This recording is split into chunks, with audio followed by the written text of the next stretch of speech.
ആത്മീയ കഥകളുടെ പുതിയൊരു അധ്യായത്തിലേക്ക് ഏവർക്കും സ്വാഗതം.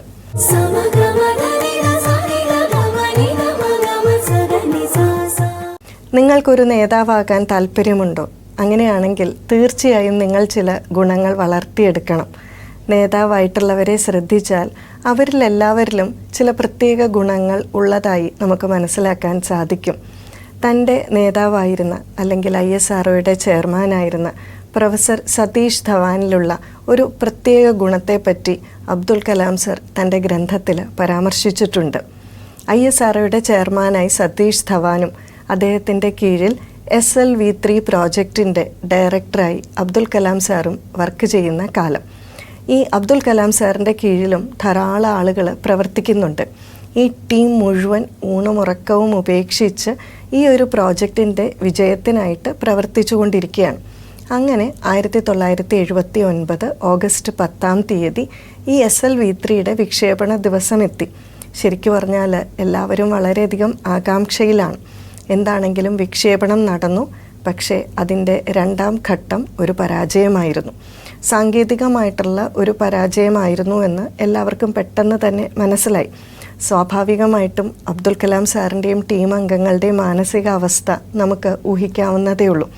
എന്നാൽ ഈ പ്രശ്നം എന്താണെന്ന് പെട്ടെന്ന് തന്നെ ടീം മനസ്സിലാക്കി അത് ചെയർമാനായിരുന്ന പ്രൊഫസർ സതീഷ് ധവാനെയും അറിയിച്ചു. ഉടൻ തന്നെ അദ്ദേഹം പറഞ്ഞു, നിങ്ങളെല്ലാവരും പോയി വിശ്രമിച്ചു കൊള്ളുക. എത്രയോ കാലമായി നിങ്ങൾ ഈ ഒരു പ്രോജക്റ്റിന് വേണ്ടിയിട്ട് അധ്വാനിക്കുകയാണ്. മാധ്യമങ്ങളെല്ലാവരും മുറവിളി കൂട്ടുകയാണ്. കാരണം ഇതിനൊരു മറുപടി വേണം, എന്തുകൊണ്ട് ഇത് പരാജയപ്പെട്ടു എന്നുള്ളത്.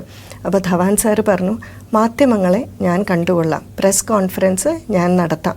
മാത്രമല്ല ഇതിൻ്റെ കാരണം എന്താണ്, എന്തുകൊണ്ട് പരാജയപ്പെട്ടു എന്നൊക്കെ നമുക്കിപ്പോൾ മനസ്സിലായല്ലോ, അതെല്ലാം ഞാൻ അവർക്ക് വിവരിച്ചു കൊടുത്തുകൊള്ളാം. അബ്ദുൽ കലാം സാറിനൊക്കെ വളരെ ആശ്വാസമായി. അങ്ങനെ പ്രൊഫസർ ധവാൻ മാധ്യമങ്ങളെ കണ്ടു. സാങ്കേതികമായിട്ടുള്ള ഒരു പരാജയമാണ് ഇവിടെ സംഭവിച്ചത്.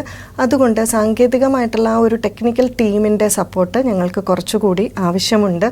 തീർച്ചയായും ഞങ്ങൾ ഇത് വീണ്ടും വിജയത്തിലെത്തിക്കുന്നതായിരിക്കും എന്നല്ല മാധ്യമങ്ങളെ കണ്ട് ശുഭപ്രതീക്ഷയോടുകൂടി അദ്ദേഹം അവിടെ നിന്ന് വിട പറയുകയാണ് ചെയ്തത്. എന്താണെങ്കിലും ഏകദേശം ഒരു വർഷത്തിന് ശേഷം 1980 ജൂലൈയിൽ SLV3 വീണ്ടും ഒരു വിക്ഷേപണത്തിനായിട്ട് ഒരുങ്ങി. സ്വാഭാവികമായും മുമ്പ് പറഞ്ഞതുപോലെ എല്ലാവരുടെയും മാനസികാവസ്ഥ നിങ്ങൾക്ക് ഊഹിക്കാവുന്നതേ ഉള്ളൂ. എന്നാൽ വളരെ വലിയ ഒരു വിജയമായിരുന്നു SLV3യുടെ വിക്ഷേപണം. പക്ഷേ അന്ന് പ്രൊഫസർ സതീഷ് ധവാൻ സാറ് പറഞ്ഞത്, ഇതിത്ര വലിയ വിജയമല്ലേ, അബ്ദുൽ കലാം സാറിനോടും ടീമിനോടും നേരെ നിങ്ങൾ പോയി പ്രസ് കോൺഫറൻസ് നടത്തുക, മാധ്യമങ്ങളെ കാണുക, അതിനുശേഷം ഈ വിജയം എങ്ങനെ സംഭവിച്ചു അല്ലെങ്കിൽ അതിൻ്റെ കാര്യങ്ങളൊക്കെ വിവരിക്കുക എന്നതാണ്. അബ്ദുൽ കലാം സാറ് അതിശയിച്ചു പോയി. കാരണം തങ്ങൾക്കൊരു പരാജയമുണ്ടായപ്പോൾ അതിൻ്റെ എല്ലാ ഉത്തരവാദിത്വവും തൻ്റെ നായകൻ ഏറ്റെടുത്തു. എന്നാൽ വിജയമുണ്ടായപ്പോഴോ അതെല്ലാ ടീമംഗങ്ങൾക്കുമായി അദ്ദേഹം അത് വീതിച്ചു കൊടുത്തു. അബ്ദുൽ കലാം സാറ് പറയുന്നു, വളരെ സ്വപ്ന സമാനമായിട്ടുള്ള ചില പ്രോജക്റ്റുകൾ നമ്മൾ ചെയ്യും, പക്ഷേ അത് ചിലപ്പോൾ ഒരു പരാജയമാകും. ഇതിനെ നമ്മൾ എങ്ങനെയാണ് നേരിടേണ്ടത് എന്ന് പറയുന്ന ഒരു ഭാഗത്തിലാണ് അദ്ദേഹം ഈ ഒരു സംഭവം വിവരിച്ചിരിക്കുന്നത്. അദ്ദേഹം പറയുന്നു, പലപ്പോഴും പല നേതാക്കൾക്കും ഇല്ലാത്ത ഒരു ഗുണമാണ് ഇത്. അതായത് എന്താണ്, പലപ്പോഴും പല നേട്ടങ്ങളൊക്കെ കൈവരിക്കുമ്പോൾ തൻ്റെ ടീം അംഗങ്ങളുടെയോ അല്ലെങ്കിൽ ഇപ്പോൾ രാഷ്ട്രീയ പാർട്ടിയിലാണെങ്കിലും ഓർഗനൈസേഷനിലാണെങ്കിലും തൻ്റെ ടീം അംഗങ്ങളുടെയൊക്കെ പരിശ്രമ ഫലമായിട്ടായിരിക്കാം പലപ്പോഴും പല നേട്ടങ്ങൾ കൊയ്യുന്നത്. നേതാക്കന്മാർ പലപ്പോഴും അതവരുടെ വ്യക്തിപരമായിട്ടുള്ള നേട്ടമായിട്ട് മറ്റുള്ളവരുടെ മുന്നിൽ ചിത്രീകരിക്കുന്ന ഒരു പ്രവണതയുണ്ട്. എന്നാൽ തോൽവി വന്നാലോ അത് തൻ്റെ ടീം അംഗങ്ങൾ കാരണമാണ് അല്ലെങ്കിൽ ഇന്ന ആളുകൾ കാരണമാണ് ഇങ്ങനെ സംഭവിച്ചത് എന്ന് പറഞ്ഞ് കൈയൊഴിയുന്ന ഒരു പ്രവണതയും നമ്മൾ കാണാറുണ്ട്. എന്നാൽ നല്ലൊരു നേതാവിന് ഇതുപോലുള്ള ഗുണഗണങ്ങൾ ഉണ്ടെങ്കിൽ അദ്ദേഹത്തെ എല്ലാവരിൽ നിന്നും വ്യത്യസ്തനാക്കുന്നു. അല്ലെങ്കിൽ ഒരു നേതാവ് ഇങ്ങനെ ആയിരിക്കണമെന്ന് അബ്ദുൽ കലാം സാറ് പറയുന്നു. ഇതുപോലെ തന്നെ ഒരു വീട്ടിൽ ഒരു ചെറിയ കുട്ടിയുടെ അച്ഛൻ രാവിലെ ഓഫീസിലേക്ക് പോകാനുള്ള തിരക്കിലാണ്. തൻ്റെ കുട്ടി താഴെയായിട്ട് കിടന്ന് കളിക്കുന്നുണ്ട്. അപ്പോൾ ആ കുട്ടിയുടെ കയ്യിൽ എന്തോ ഒരു കുപ്പി അദ്ദേഹം കണ്ടു. പെട്ടെന്ന് മനസ്സിൽ അതൊരു കീടനാശിനിയുടെ കുപ്പിയാണോ എന്ന് അദ്ദേഹത്തിന് സംശയം തോന്നി. എന്നാൽ തൻ്റെ ഈ വളരെ തിരക്ക് പിടിച്ച ഓട്ടത്തിനിടയിൽ ആ കുപ്പി ആ കുട്ടിയുടെ കയ്യിൽ നിന്ന് മാറ്റാനുള്ള ഒരു സാവകാശം അദ്ദേഹത്തിന് ഇല്ലായിരുന്നു, അല്ലെങ്കിൽ അദ്ദേഹത്തിന് തോന്നിയില്ല. അദ്ദേഹം എന്ത് ചെയ്തു, ആ ജോലി വേഗം തൻ്റെ ഭാര്യയുടെ തലയിലേക്ക് വെച്ചു കൊടുത്തു. ഉടൻ അവിടെ നിന്ന് ഉറക്കെ വിളിച്ചു പറഞ്ഞു, മോൻ്റെ കയ്യിൽ എന്തോ ഒരു കുപ്പി പോലെ ഉണ്ട്, ഒന്ന് നോക്കിയേക്കണം കേട്ടോ, അതെന്താണെന്ന്, ഇനി വല്ല കീടനാശിനിയോ അങ്ങനെ വല്ല ആണോ അറിയില്ല എന്ന് പറഞ്ഞു. എന്നാൽ ഭാര്യ ഈ അവസാനം പറഞ്ഞൊന്നും അത്ര ശ്രദ്ധിച്ചില്ല. കാരണം ഭാര്യയും അടുക്കളയിൽ നല്ല ജോലി തിരക്കിലായിരുന്നു. അത് കഴിഞ്ഞിട്ട് ജോലിക്കായിട്ട് പോവുകയും ചെയ്യണം. അതുകൊണ്ട് ആ സമയം ഉടൻ തന്നെ ഭർത്താവ് പറഞ്ഞ സമയത്ത് പോലെ ഉടൻ തന്നെ അത് പ്രതികരിച്ചില്ല, അല്ലെങ്കിൽ ആ കുട്ടിയിൽ നിന്നും ആ കുപ്പി എടുത്ത് മാറ്റിയില്ല. കുറച്ച് കഴിഞ്ഞപ്പോഴേക്കും ഭാര്യ ഈ ഒരു കാര്യം മറന്നു പോവുകയും ചെയ്തു. ഏകദേശം ഒരു 3-4 മണിക്കൂർ കഴിഞ്ഞപ്പോൾ ഭർത്താവിന് ഓഫീസിലേക്കൊരു ഫോൺ വന്നു. കുഞ്ഞ് ആശുപത്രിയിലാണ്, എത്രയും വേഗം ആശുപത്രിയിൽ എത്തണം എന്നാണ്. ആശുപത്രിയിൽ എത്തിയപ്പോൾ അവിടെ ഭാര്യയുണ്ട്, കുഞ്ഞ് അത്യാഹിത വിഭാഗത്തിലാണ്. പക്ഷേ ഈ ഭർത്താവ് ചെയ്തത് എന്താണ്? ഇവിടെ 2 കാര്യങ്ങൾ സംഭവിക്കാം. ഒന്ന്, ഭാര്യയ്ക്ക് വേണമെങ്കിൽ ഭർത്താവിനെ കുറ്റപ്പെടുത്താം. അതായത് ഇതൊരു കീടനാശിനിയുടെ കുപ്പിയായിരുന്നു, അപ്പോൾ അതാണ് ആ കുട്ടിക്ക് അപകടമുണ്ടാക്കിയത്.